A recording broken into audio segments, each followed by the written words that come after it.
Najprej v Centru kulture Španski borci in potem še v Kinu Bežigrad je premiero doživel dokumentarni film Tadeja Čatra Lastovke letajo nizko. Z njim je režiser odkrito, vendar spoštljivo pogledal za zidove nekdanje gluhonemnice, da bi pripovedoval zgodbe gluhih ljudi, ki so za zunanji svet preveč krilili z rokami. Gluhota je namreč do nedavnega veljala za duševno bolezen in kretanje oziroma govorjenje s pomočjo rok nesprejemljivo ali prepovedano. V filmu vidimo zamolčane izpovedi teh nevidnih ljudi in slišimo izpovedi otrok gluhih staršev, ki so bili po sili razmer prisiljeni na hitro odrasti. Moraš pogledati in dvakrat moraš pogledati, saj veš, da ne slišiš. Pazi, Boga moja. Pri dokumentarnih filmih pogosto zapišemo, da zgodba poišče snovatelja in režiserja filma. Prevečkrat pa pozabimo, da se iza nje skrivajo premnoga naključja, poti in stranpoti, na katere imamo in tudi nimamo vpliva. Splet in preplet njih je pred leti tudi Tadeja seznanil z nevidnim svetom tišine. Poznal sem slepe, poznal sem tetraplegike, poznal sem take in drugačne invalide, nisem poznal pa nevidnih invalidov. Jasno, so nevidni, ker z njimi nisem mogel komunicirati. Nisem v gluhih dobesedno nič vedel. Vedno so me spraševali, ali boš biti gluh, ali boš biti slep. Jaz sem vedno rekel, nisem gluh, itak, nisem slep biti, to je nikakor, ne. Na koncu sem ugotovil, da je ta gluhota dejansko res ena velika invalidnost. Odločilno je bilo spoznanje, da se kot krajan mestne četrti Moste vsakodnevno tudi po večkrat sprehodi mimo gluhonemnice, za katero je dolga leta mislil, in ne samo on, tudi celoten okoliš, da je pravzaprav ubožnica.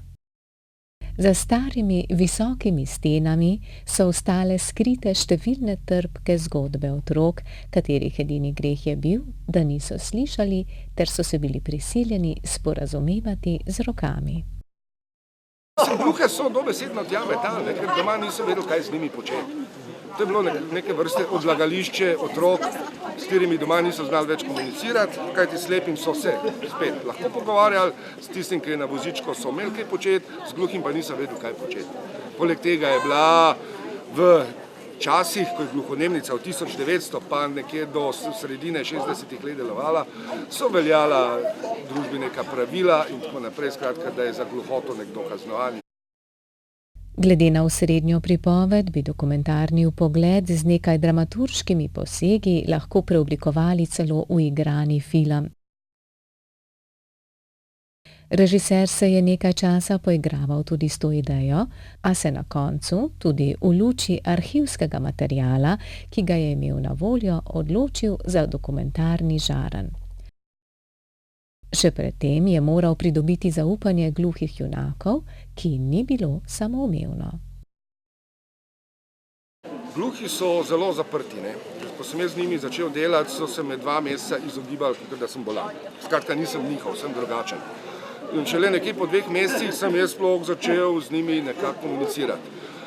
Pravzaprav oni z mano, jaz sem se z njimi ves čas želel komunicirati, ampak ne znam kretati, ne. Počasi so se mi zaupali, počasi so se mi odpirali, imeli so svoje želje, nekateri so zahtevali gluhega snemalca, nekateri so zahtevali, da je v ekipi vsaj nekdo gluhih in tako naprej. No, po nekaj dneh, po tednu, mesecu, 2, dejansko sem z njimi se samo v avto vozil in smo se pogovarjali zgodbe, ki jih nikoli še nobenemu niso povedali. Po kronološkem teku in podatkovni bazi film zdrži vse preizkušnje. Hkrati pa se od njega pričakuje, da nosi tudi režiserjev čustveni dražljaj in osebni podpis.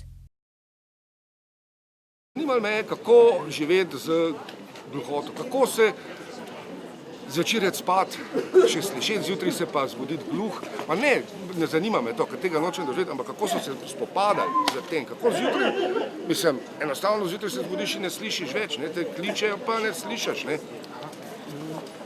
Ja, te emocije njihove so me zanimale, ne? Kako so se oni sami spopadali s to gluhoto in hkrati kako so se tudi otroci drugih staršev, ne, spopadali za to gluhoto, kar se mene osebno tiče, so to še bolj globoke zgodbe, še bolj emotivne zgodbe. Govora je o usodah otrok, ki so se nehote s slovesom od mladosti soočili že ob samem rojstvu. Filma Lastovke letajo nizko vseeno ne smemo gledati kot obliko poprave krivic, temveč kot vrtiljak potlačenih in zamolčanih čustev, ki se sproščajo ob njegovem gledanju.